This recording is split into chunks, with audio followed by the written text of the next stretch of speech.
ఈ సోషలిజం అంటే సామాన్యుడికి ఏమర్థమవుతుంది? మీరు వెళ్ళి ఏదైనా సామాన్యుని అడగండి, సోషలిజం అంటే ఏంటంటే సమానత్వం అని చెప్తాడు. మరి భారతదేశంలో సమానత్వం ఉందా?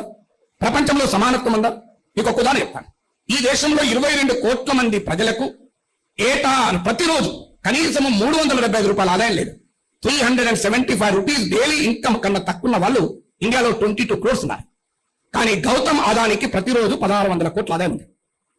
మరి 1600 కోట్ల ఆదాయం ఒక్కరికి 22 కోట్ల మందికి 375 రూపాయల ఆదాయము ఏ సిద్ధాంతం సరైందని చెప్తుంది? ఒక్కసారి చెప్పండి అని అడగలే. ఇది ఎకానమీలో మనకు చూస్తున్న అంశం. ఇవాళ భారతదేశంలో మీరు ఏదైనా ఒక ఇంజనీరింగ్ కాలేజ్కి వెళ్ళి ఎందుకు ఉద్యోగాలు రావడం లేదు అని అడగండి, ఎకానమీ బాగాలేదు అంటారు.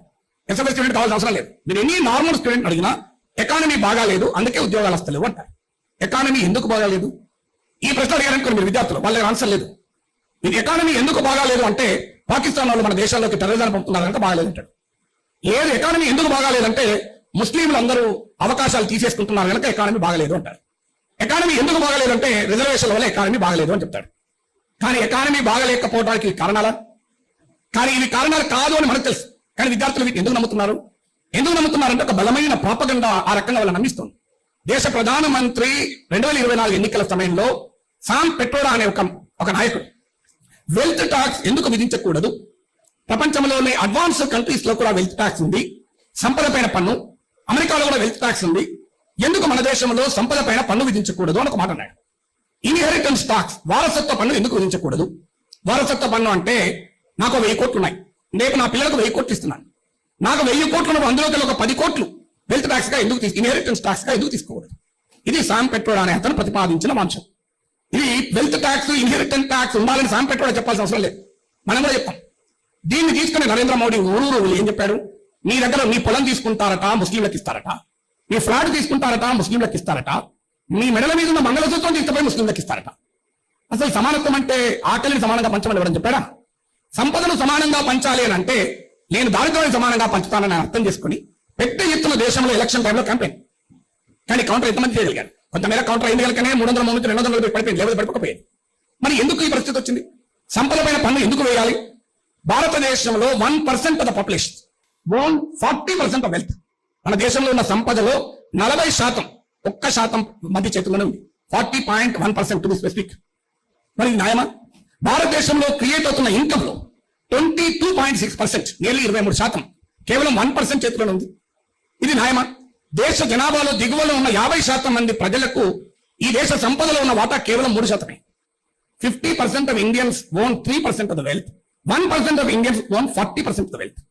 ఇది ఏ రకంగా న్యాయం అవుతుంది? న్యాయం పక్కకు పెట్టండి. ఇది ఏ రకంగా ఎకానమీని డెవలప్ చేస్తుంది? ఎకానమీ అంటే ఏంటి? ప్రజలు వస్తువులు సేవలు కొంటే ఎకానమీ ముందుకు పోతుంది. ప్రజలు వస్తువులు సేవలు కొనాలి అంటే వారి చేతిలో ఆదాయం ఉండాలి. కానీ మన దేశంలో పట్టణ ప్రాంతాల్లో ఆదాయం ఎంత? ఒక నెల average house hold consumption expenditure సర్వేని కేంద్ర ప్రభుత్వం నిర్వహిస్తుంది. ఈ సర్వే ప్రకారం average Indian family spends 14,527 rupees per month. నెలకు 14,520 ఖర్చు పెడుతుంది. ఇక గ్రామీణ ప్రాంతాల్లోనైతే ఒక కుటుంబం 8,079 రూపీస్ ఖర్చు పెడుతుంది.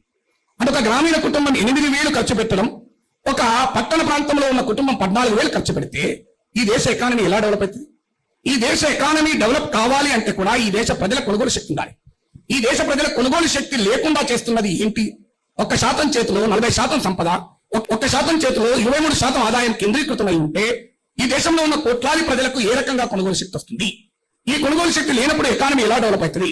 ఎకానమీ డెవలప్ కాకపోతే కంపెనీలు వచ్చి ఎలా క్యాంపస్ రిక్రూట్మెంట్ చేస్తుంది అని చెప్పగలగాలి.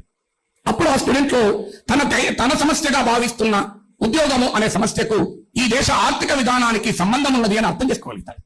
అర్థం చేసుకున్న అవగాహన ఉన్న చైతన్యం ఉన్నటువంటి విద్యార్థి పోరాట ఆయుధమై మారిపోతాడు. If you can provide the ideological strength to the students, it gives the striking power అంటారు. ఆ విద్యార్థి లోకానికి పోరాట పడడం ఎక్కడి నుంచి వస్తుంది? సైద్ధాంతికంగా స్ఫూర్తి పొందిన విద్యనే ఒక పోరాట యోధుడుగా మారుతాడు.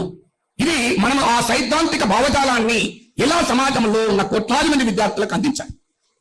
దీనిపైన ఇది అధ్యయనం పోరాటం అంటే. ఇది ఇండిపెండెంట్ డెమోక్రసీ యొక్క సోషలిజం ఉదాహరణ చెప్పాను, డెమోక్రసీ ఉదాహరణ చెప్తాను.